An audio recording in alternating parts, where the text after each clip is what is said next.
Assassin's Creed Mirage has just released a huge update. Ubisoft have listened to players and made some great changes, improving parkour, combat, and adding some exciting new features. In this video, I'm going to break down all of these exciting changes made to Mirage in update 1.06, so let's get started. First up is the addition of a feature that many players have been requesting. Ubisoft have now added the New Game Plus mode to Mirage. As Ubisoft have stated in their patch notes, upon completing the main story on any difficulty, we can now start a new game while keeping all collected skills, gear and costumes from our first playthrough. Now, what is the incentive for us to do this? Well, starting a New Game Plus run will unlock the exclusive Bayek's Legacy outfit as seen in Assassin's Creed Origins. The outfit will also come with 3 unique dyes that will be unlocked throughout the new run. I think this outfit is super cool and it's a nice little bonus for us players that want to start a New Game Plus playthrough. Although it's not an amazing piece of armour, if fully upgraded it will allow us to regain up to 20% of our health back following an assassination, which is pretty nice. I think it's great to be able to replay earlier missions with skills we gained later in the game. I think it makes the game feel like a new experience and is a great move by Ubisoft,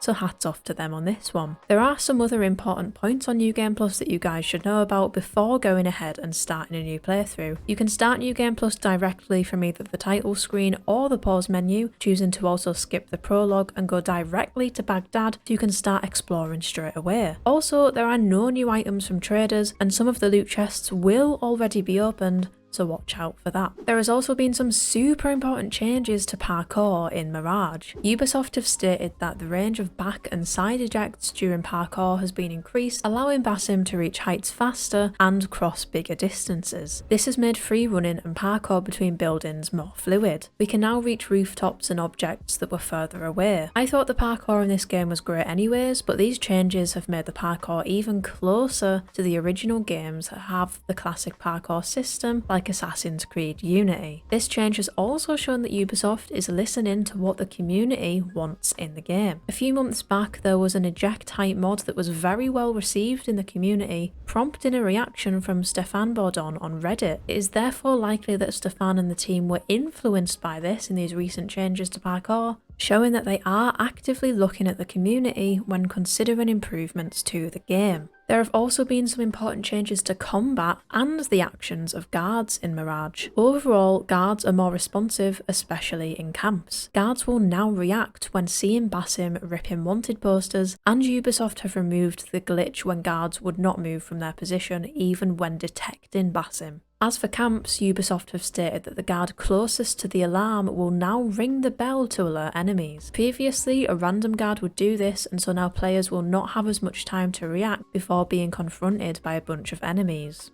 Also in camps, guard captains can no longer blow the horn while they are berserked. Ubisoft have also said that there have been improvements made to chain assassinations, although they have not mentioned the specific changes that have been made. There were also a bunch of other general bug fixes and performance improvements that improved the overall quality of the game. However, there is one important feature that is notably absent from this recent update to Mirage, the permadeath mode. This was teased earlier in the year by Ubisoft but has not been added to the game. In a recent tweet, Ubisoft said that the team is still working on the permadeath mode, which is expected to release in an update early 2024. Stay tuned. So there will be a further update that will add this mode and possibly some other minor features early next year. Although we don't know the exact release date, this is super exciting for hardcore players who want to do a challenge run in the new permadeath mode. Having seen that some future content is coming early next year for Mirage, I think it would be useful to go over what we know about DLC and some other changes I would like to see in the game. If you can remember, a few weeks back Ubisoft had a teaser post in the Mirage menu that read, "Stay tuned for more adventures, additional content for Assassin's Creed Mirage coming soon." Now of course this could just mean some additional features such as those that have just been added in the most recent update, like the New Game Plus feature, but I think the wording here is really important, particularly the "stay tuned for more adventures." This wording makes me feel like we can expect some additional stories or quests, not just items and cosmetics. So I think it is still possible that we could see some DLC for Mirage. Personally, I think there are two interesting ways they could do this. For example, we know Basim's father came from Samara, which is a town further north of Baghdad, so we could see a quest which takes us there. Alternatively, we could also see some quests that explore Babylon. This ancient city was located south of Iraq. It would be a really cool opportunity and setting for us to take Basim and explore this beautiful city. Sadly though, I think it's unlikely that we will see a full map expansion to include these cities in full. As we know, Mirage is not a big game and the map is not country sized. However, Ubisoft could add the option of fast travel. There are some other things that I would like to see in some further updates too. Daily and weekly assassin contracts, like we've seen in Valhalla, could be a great addition to Mirage. This would make sure we have a steady flow of fresh content, and I would love for Ubisoft to add something like this. Overall though, I think that the time is running short for any big additions to Mirage, and if we do see any big changes, I hope they will be soon. This is because Codename Red is scheduled for release next year, and a lot of Ubisoft's resources will be directed at this game now that Mirage has been out for a little while. There has been some leaks recently to suggest that the development is already well underway, with the main story details even coming to light. Let me know in the comments down below what you think of Mirage's latest update. I'm also curious to see if you guys are more excited about additional content for Mirage or finding out more details about Codename Red. Please don't forget to like the video and subscribe to the channel if you haven't already, as it really does help me out so much. And I will be covering more Assassin's Creed news in the future. Thank you so much for watching, bye for now.